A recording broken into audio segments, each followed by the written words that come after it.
Good morning, अस्सलाम वालेकुम जी। 10th class कैसे हैं स्टूडेंट्स आप? उम्मीद है खैरियत से होंगे। जी बेटा, कल मैंने आपको ये जो हमारा चैप्टर है मुझे मेरे दोस्तों से बचाओ, कल मैंने आपको इसकी रीडिंग करके बताई थी।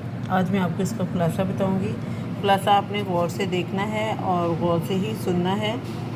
इमला की गलती के बगैर आपने लिखना है और जो है वो गौर व फिक्र से आपने इसको जो है इसकी तलफ़ुज़ की अदायगी आपने गौर से सुननी है। जी, मुझे मेरे दोस्तों से बचाओ। इनके मुसन्निफ़ हैं सुजात हैदर यल्दरम। खुलासा। एक दिन दिल्ली के चांदनी चौक में एक फ़कीर पर नज़र पड़ी जो लोगों से अपनी हालत ज़ार बयान करना जा रहा था। मुझे इस फ़कीर की तकरीर ने बहुत मुतासिर किया, जो कुछ यूँ थी: ऐ भाइयों, मैं आफत का मारा 7 बच्चों का बाप हूँ और रोटियों का मोहताज हूँ। हर एक से अपनी मुसीबत कहता हूँ। मैं भीख नहीं मांगता, बस मैं ये चाहता हूँ कि अपने वतन वापस चला जाऊँ, क्योंकि मैं गरीबुल वतन हूँ। गरीबुल वतन का मतलब होता है अजनबी। मेरा कोई दोस्त नहीं। खुदा के बंदो, मेरी सुनो, मैं गरीबुल वतन हूँ। फ़कीर तो ये कहता और खैरात देता हुआ आगे बढ़ गया, लेकिन मैंने इससे अपनी हालत का उससे मुकाबला किया तो कई लिहाज से उसे अपने से बेहतर पाया। मैं काम करता हूँ और वह मुफ्तखोरी। मैं तालीम याफ्ता हूँ और वह जाहिल। मैं खुश लिबास हूँ और वो फटे पुराने कपड़े पहनता है। यहाँ तक मैं उससे बेहतर हूँ, लेकिन इससे आगे इसकी हालत मुझसे अच्छी है।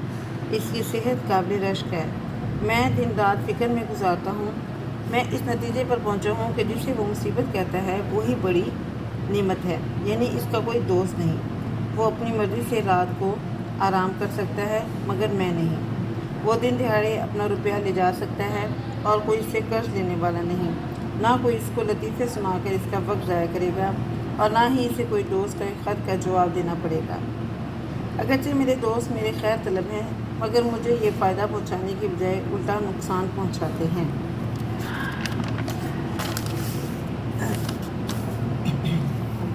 मुसन्निफ़ अपने दोस्तों के बारे में बताते हैं कि मेरे बढ़िया दोस्त अहमद मिर्ज़ा हैं। इनका आना आंधी, भूचाल या क़यामत से कम नहीं। मेरे एक दोस्त मज़मून निगार हैं।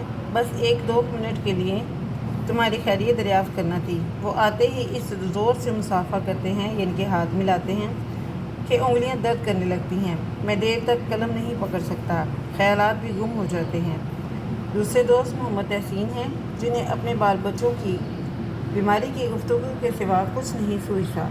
किसी जलसा में भी जाएं तो बच्चों को हमरा ले जाते हैं। बार बार उनकी नब्ज़ देखते और तबीयत का हाल पूछते रहते हैं। मेरे एक दोस्त मोहम्मद शाकिर ख़ान मुकदमाबाज हैं।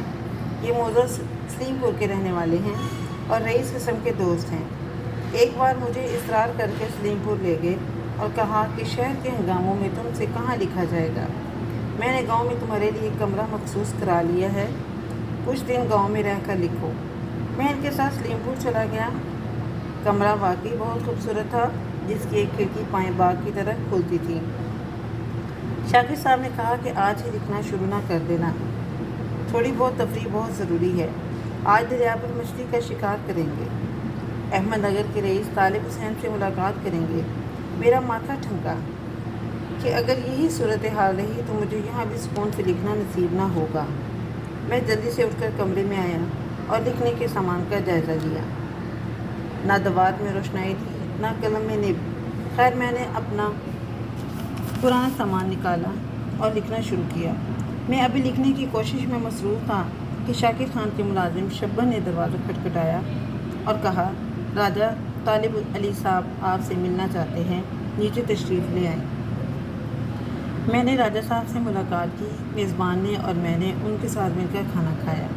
खाना खाकर वापस आ गया। ख़यालात जमा करने शुरू किए, मगर दिमाग खाली था। इसी असना में नींद आ गई, यानी कि इसी दौरान में नींद आ गई। तीसरे पहर सोकर उठा तो दिमाग तरोताज़ा था। अभी लिखना ही चाहता था कि नौकर ने इतला दी कि साहब आपका इंतज़ार कर रहे हैं। उनके साथ गया। शाम को वापस आया। रात को देखा तो सारे दिन में सिर्फ एक ही सफ़ा लिख पाया था, और वो भी बेरब्त और बेसिलसिला। बस मैं अपने मेहमान को नाराज़ करके घर वापस आ गया। इसके अलावा भी अहबाब की एक ना ख़त्म होने वाली फहरिस्त है, जो गाहे गाहे हमदर्दी जताने आते हैं, मगर असल में मेरा नुकसान करते हैं। میں ان سے صاف صاف کہنا چاہتا ہوں، مجھ پہ احسان جو نہ کرتے تو یہ احسان ہوتا۔ ٹھیک ہے، یہ بہت جو ہے وہ دلچسپ آپ کا ایک طرح کی یہ کہانی ہے۔ تو اس میں یہی ہے کہ بتایا گیا ہے کہ بعض کا جو دوست ہمارے خیر خواہ ہوتے ہیں وہ ہمارے لیے تکلیف کا باعث بھی بن جاتے ہیں۔ تو اسی لیے انہوں نے بڑی ایک گہری بات کی ہے کہ مجھ پہ جو احسان نہ کرتے تو یہ احسان ہوتا، کہ میرے پہ آپ یہ زیادہ سارے احسان نہ کرو، ان سارے احسانوں کا بدلہ میں دے نہیں سکتا، الٹا یہ میرے لیے جو ہے مصیبت اور پریشانی کا باعث ہے۔ جی بیٹا، آپ نے یہ خلاصہ اچھے طریقے سے لکھنا ہے، یاد کرنا ہے۔ انشاءاللہ کل ہم جو ہے اس کے سوالات کے جوابات اور تشریح پیراگراف کریں گے۔ God bless you all.